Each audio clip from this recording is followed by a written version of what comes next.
So that's the big story the next few days. Just like today, cloudy, pockets of heavy rain at times, but eventually the end of the week, a little bit more summer-like with temperatures close to 90.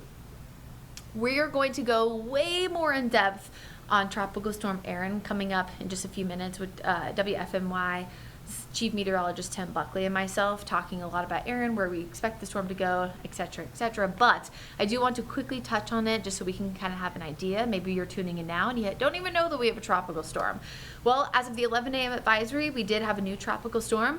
This is Erin. The storm is expected to become our first hurricane of the 2025 Atlantic hurricane season. It likely becomes a major hurricane heading into the next 5 days. Now, our tropical storm tracks are still going to be 5 days out. However, there is an experimental day 6 and day 7 track that we're also going to be talking about here on WCNC Plus.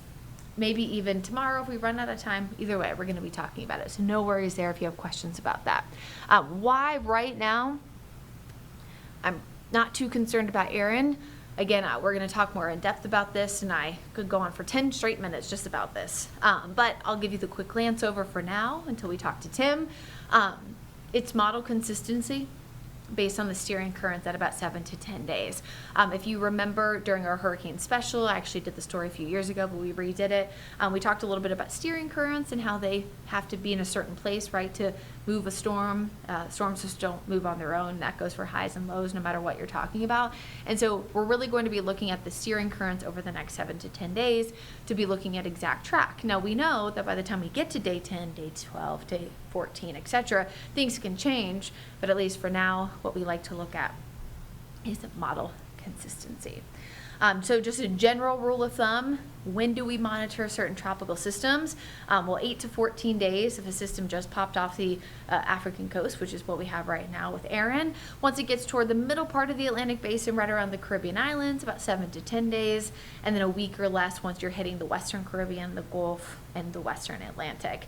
I do want to at least note this stat because I thought it was very, very interesting from the NOAA press conference from a few months ago, but of the Category 5 hurricanes that have hit the United States, all of them were a tropical storm or less 3 days prior. So it is still something that our team monitors very closely no matter where the storm is.